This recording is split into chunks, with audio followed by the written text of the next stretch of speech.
Bonjour et bienvenue en tête-à-tête, l'émission dont de grandes interviews de France 24. Notre invité aujourd'hui est Massad Boulos, c'est le conseiller spécial américain pour les affaires africaines et arabes. Merci d'être notre invité. Merci beaucoup. Il y a quelques jours, il y a eu une réunion importante qui s'est tenue à l'ambassade des États-Unis à Madrid, en Espagne, concernant la question du Sahara occidental. C'est un dossier qui est évidemment en suspens depuis de nombreuses années. Alors à cette réunion, il y avait des représentants des Nations Unies, des États-Unis, de la Mauritanie, du Front Polisario, mais aussi les ministres des Affaires étrangères du Maroc et de l'Algérie. Un accord est-il envisageable sur ce problème si ancien ? Je vous remercie beaucoup de me poser cette question importante parce que, comme nous le savons tous, il s'agit d'un conflit qui dure depuis 50 ans déjà. Et nous souhaitons réellement voir ce conflit résolu. C'est également le souhait du président Trump. Vous savez qu'il s'investit sur ce dossier depuis son premier mandat. Sa proclamation en 2020 a marqué un tournant historique. C'est d'ailleurs elle qui a ouvert la voie, je pense, à la résolution du Conseil de sécurité, la résolution 2797 qui a été adoptée en octobre dernier. Elle a été historique à bien des égards. C'est une résolution qui a été accueillie favorablement, célébrée même par les deux parties. Et c'est quelque chose de rare de voir qu'une résolution du Conseil de sécurité soit acceptée et appréciée par les deux parties d'un conflit. Cela signifie que c'est un bon texte, une bonne résolution. Nous en sommes fiers. Comme vous le savez, ce sont les États-Unis qui portent le dossier du Sahara occidental. Et donc, il nous incombe de réunir les parties régulièrement, périodiquement, et de déployer tous les efforts nécessaires afin de parvenir à une solution conformément aux directives de la résolution 2797.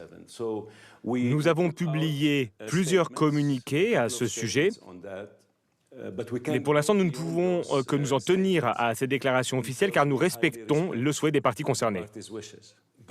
Mais clairement, le fait que les Algériens y aient participé, avec leur ministre des Affaires étrangères, et que vous vous soyez rendu à Alger quelques jours avant cette réunion à Madrid, vous y avez rencontré le président Abdelmadjid Tebboune. Cela signifie que l'Algérie a changé sa position et qu'elle soutient le plan d'autonomie marocain qui constitue désormais la référence centrale de la solution envisagée.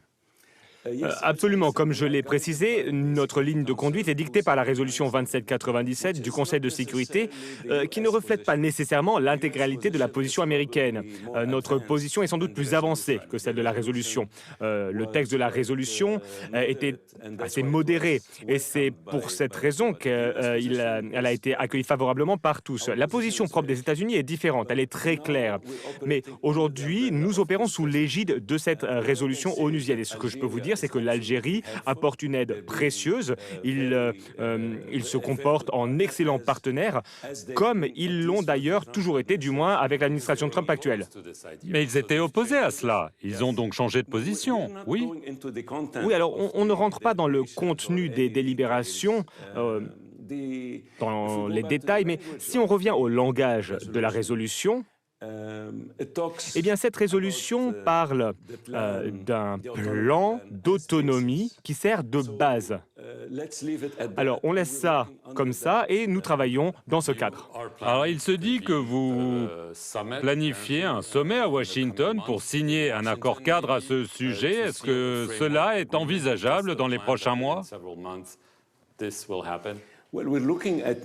Bien, vous savez, nous étudions actuellement de nombreux scénarios, mais une fois de plus, comme le dit la résolution, notre devoir est de travailler avec les différentes parties prenantes. Ces parties, d'ailleurs, sont évoquées dans la résolution. La résolution parle spécifiquement de 4 parties, le Maroc, Front Polisario, l'Algérie et la Mauritanie. Et donc, ce n'est pas notre initiative. Ce sont les parties désignées par la résolution elle-même. Et donc, nous devons travailler avec ces 4 entités afin d'essayer d'aboutir à un résultat. Mais en définitive, j'aimerais dire une chose.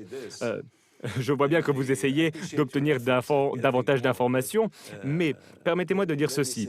Quelle que soit la solution ou l'issue de ce processus, eh bien, il devrait être accepté par toutes les parties. C'est donc à l'horizon. Nous l'espérons, oui. C'est à portée de main, donc. Cela fait 50 ans. Alors nous l'espérons. La population a suffisamment souffert. Il y a des personnes dans des camps, qui sont dans des camps depuis 50 ans, qui n'ont pas pu voir leurs proches à quelques kilomètres de l'autre côté.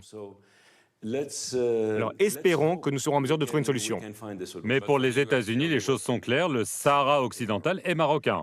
Absolument, la position des États-Unis est très claire. Très bien, passons à un autre sujet sur lequel vous avez beaucoup travaillé, le Rwanda et la RDC. Un accord a été signé à Washington, il a volé en éclats à peine quelques heures plus tard. Force est de constater que la situation sur le terrain est redevenue mauvaise, il y a beaucoup de combats, beaucoup d'instabilité. Est-ce que vous diriez que cet accord de Washington est un échec? Oh, pas du tout, non, absolument pas. Pourquoi pas? Nous l'avons dit dès le départ, l'accord de Washington n'est qu'un point de départ, ce n'était pas une finalité en soi, c'est le commencement. L'objectif, en définitive, est Mais ce n'est pas ce qui se d'instaurer une passe. paix et une stabilité totale dans la région. Mais c'est un processus qui demande du temps. L'accord de Washington a servi de rampe de lancement à ce processus. Et ce qui fait la beauté, la force de l'accord de Washington, c'est qu'il intègre des mécanismes internes, plusieurs leviers qui permettent d'aborder différents aspects du conflit.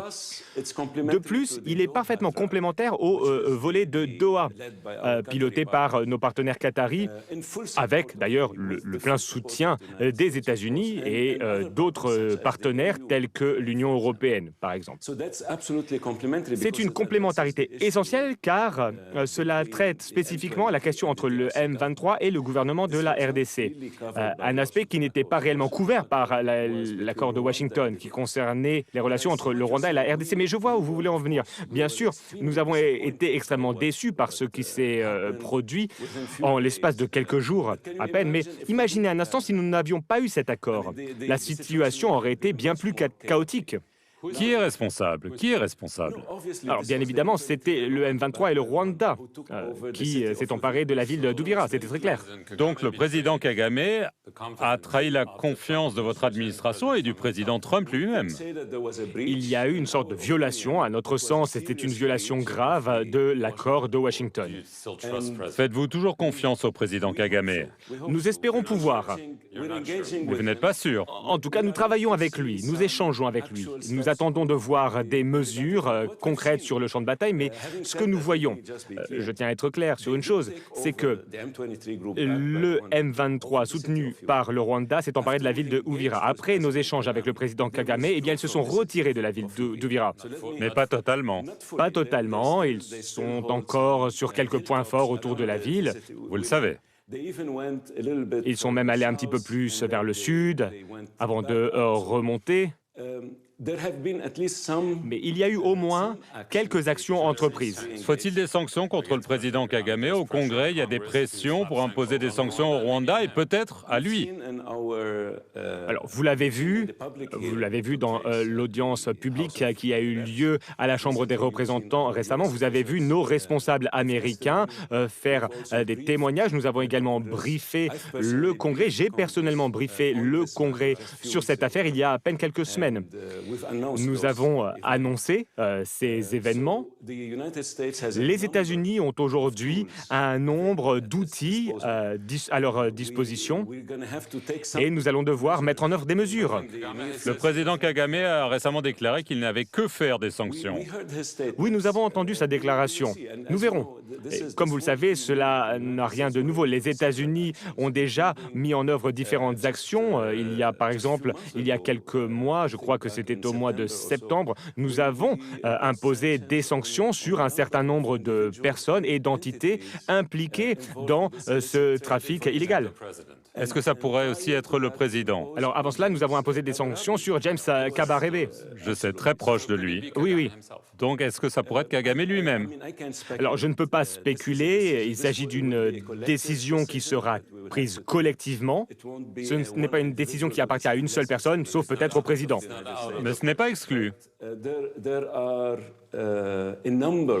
Il y a plusieurs options sur la table, plusieurs outils qui sont disponibles et que les États-Unis peuvent utiliser. Mais je tiens à être très clair. Dès lors que notre président, le président Trump, a signé cet accord en tant que témoin. Bien évidemment, il n'est pas parti à cet accord. Il l'a signé en tant que témoin. Et donc, les États-Unis sont témoins. Le président Trump, personnellement, est témoin. C'est un engagement. C'est un engagement de notre part. C'est un engagement également de la part du Rwanda et des Congolais. Les trois présidents se sont engagés les uns envers les autres à respecter cet accord et c'est quelque chose que nous n'allons pas prendre à la légère. Très bien. Dernier sujet, le Soudan. On parle d'un accord de paix provisoire, grâce à une médiation menée par les États-Unis, les Émirats arabes unis, l'Arabie saoudite et l'Égypte. Est-ce que c'est réaliste, compte tenu de la situation sur le terrain, des violents combats? Les deux parties n'ont apparemment pas donné leur accord, ou est-ce le cas?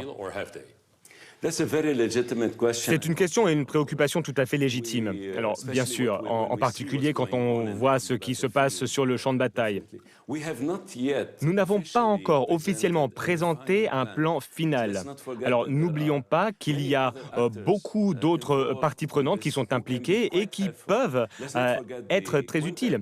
N'oublions pas le quintet qui peut faire du très bon travail. Et je pense qu'il fait déjà du très bon travail sur l'aspect politique. Parce qu'évidemment, peu importe ce que l'on fait d'un point de vue humanitaire, le cessez-le-feu, etc., le plus important va être la voie politique. Parce que nous souhaitons nous assurer qu'il y a une transition vers un gouvernement civil. Pour conclure, Monsieur Boulos, pensez-vous qu'il y ait vraiment un espoir que, sur le plan politique, les deux ennemis acceptent de cesser les combats et de travailler ensemble, compte tenu de tout ce dont elles s'accusent mutuellement? Je pense. Alors, ce ne sera pas simple. Il va falloir l'implication du Conseil de sécurité des Nations Unies. Nous avons déjà fait une annonce. D'ailleurs, il y a une session qui arrive la semaine prochaine aux Nations Unies. Elle sera présidée par l'honorable secrétaire. Nous allons mobiliser le Conseil de sécurité des Nations Unies et nous allons essayer d'avoir une résolution qui servira de cadre juridique qui nous permettra de mettre en œuvre toutes les mesures nécessaires. Massad Boulos, merci beaucoup d'avoir répondu à nos questions et merci à vous d'avoir regardé cette édition dans Tête à Tête sur France 24. Merci.